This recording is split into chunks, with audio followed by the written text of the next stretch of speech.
Bonjour, ici Clément Koulibaly, j'espère que vous allez bien. Question ou réponse? Qu'est-ce qui est le plus important, d'avoir des réponses ou de se poser des questions? Poser ou se poser plutôt des questions nous permet de faire une introspection, de considérer différents aspects d'une situation et finalement de prendre de meilleures décisions. Il y a certainement d'autres avantages, mais nous n'allons parler que de ces trois éléments. L'histoire qui me vient à l'esprit par rapport à l'introspection est celle du fils prodigue.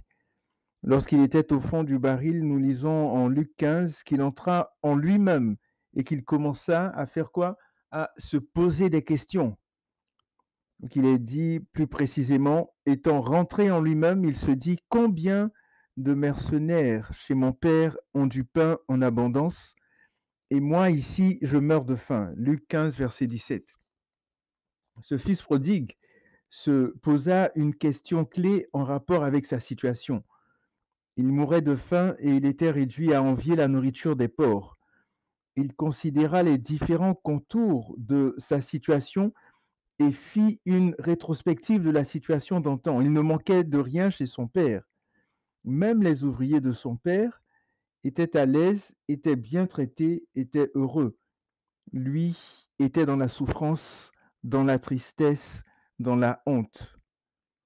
Finalement, il fut amené à prendre une excellente décision.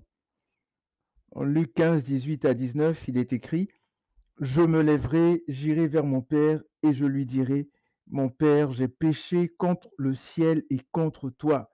Je ne suis plus digne d'être appelé ton fils. Traite-moi comme l'un de tes mercenaires.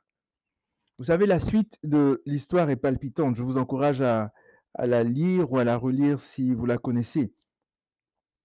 Nous arrive-t-il de nous poser des questions fondamentales sur notre vie, sur nos choix, sur nos relations, sur nos rêves, nos actions, nos attitudes? Mieux encore, posons-nous des questions au Seigneur, à notre Créateur, celui qui sait toutes choses et qui connaît toutes choses mieux que nous. Savez-vous que Dieu lui-même pose plein de questions? Par exemple, en Job 38, tout le chapitre de Job est rempli de questions. On va le prendre rapidement. Donc Job chapitre 38, où le Seigneur lui-même interrogeait Job. Nous voyons quelques versets. Ici, il est dit, l'Éternel répondit au verset 1, répondit à Job du milieu de la tempête et dit, Qui est celui qui obscurcit mes desseins par des propos dénués de connaissance? Mets une ceinture à tes reins comme un vaillant homme, je t'interrogerai et tu m'instruiras. Où étais-tu quand je fondais la terre? Déclare-le si tu le sais avec ton intelligence. Qui en a fixé les mesures? Le sais-tu?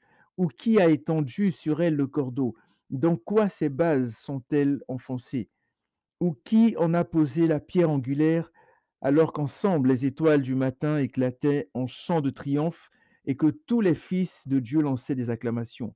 Qui a fermé la mer avec des portes quand elle s'élança et sortit du sein maternel? Vous voyez, il y a plein de questions que l'Éternel posait à Job pour l'amener à réfléchir, pour l'amener à se voir. Et en Ézéchiel 8 aussi, le Seigneur pose des questions à Ézéchiel. Que vois-tu, Ézéchiel? Dans des visions qu'il lui montre. Dans le livre d'Amos, dans Zacharie 4, Amos 8, Matthieu 16 aussi. On voit le Seigneur qui pose des questions. Donc, c'est vraiment quelque chose d'important. Posons des questions à Dieu, posons-lui des questions. Il nous répondra sûrement et notre vie sera à jamais changée. Donc portez-vous bien, que Dieu vous bénisse et sachez que Jésus revient très bientôt. Posons-lui des questions sur notre état. Comment est-ce qu'il nous voit? Comment est-ce que nous sommes? Comment est-ce que nous nous comportons? Où est-ce que nous sommes avec lui dans notre marche, dans notre relation, dans notre intimité avec lui? Posons-lui des questions. Que Dieu vous bénisse et à la prochaine.